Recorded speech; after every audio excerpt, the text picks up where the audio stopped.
Assalamualaikum warahmatullahi wabarakatuh. Alhamdulillah, mandum puja takwa kepada Allah, selawat dan salam ke Rasulullah. Dalam videonya ulun pegah urang Aceh mudah dah dipengut. Dari fondame ke 16 tahun yang kau likut urang Aceh mudah dah dipengut dengan janji-janji. Jadi untuk je ke sirau politikus di Aceh hana payah careng, hana payah sikula panjang, cukup nepegah menteng haba-haba bangai yang jitamang lampunyung urang Aceh. Contoh ji yang kali yang kana le dah pegah contoh ji nepedang kantu PBB di Aceh. Nemai urang Aceh dengan kapai pesiar, gaji 1 juta 1 kakak. Anak-anak Aceh madum tamai luar nanggro, tap sekolah luar nanggro nyoji dan lelom lain-lain. Dan baru-barunya truk cit urang daripada luar Aceh, daripada pulau seberang lah, Pulau Jaffa, jejak play melisan lom ada urang Aceh, khusus jih ke urang Aceh Utara nyamban truk urang dari luar Aceh jejak play melisan lom ada ruang urang Aceh Utara yang cukup pedih,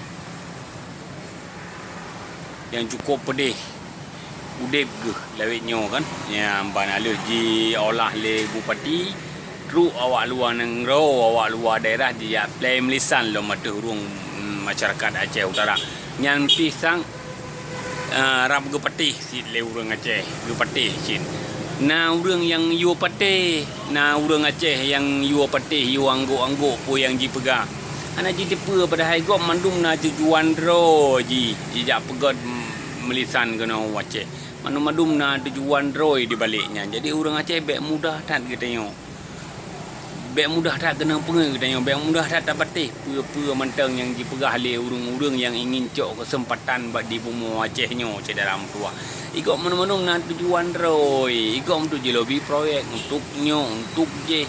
Jadi kitanya bek latah tak, bek bagah tak latah menancit long himbau ke mandum bangsa Aceh bek galak-galak kitanya menteng kitanya dah pengen bangsa dro tu nyamban. Jadi tamurakan long urung pengen seolah-olah apa yang dipegahnya nyamban dalam gua. Jadi kitanya urung zaman pegah bek je ke biak lami biak yang ya pengen bangsa dro tu nyamban dalam gua.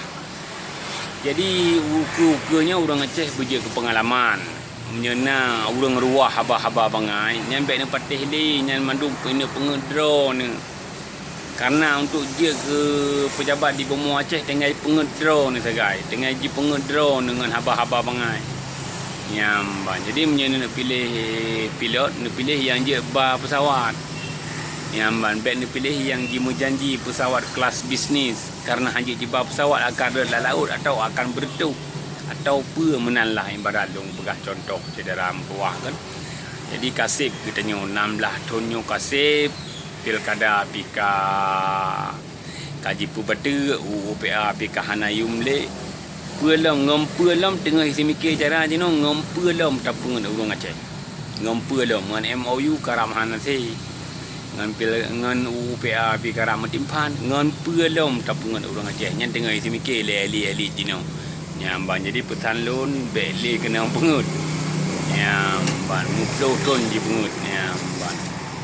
Kaji sekian mentang lun akhiri wabillahi taufik wal hidayah. Wassalamualaikum warahmatullahi wabarakatuh.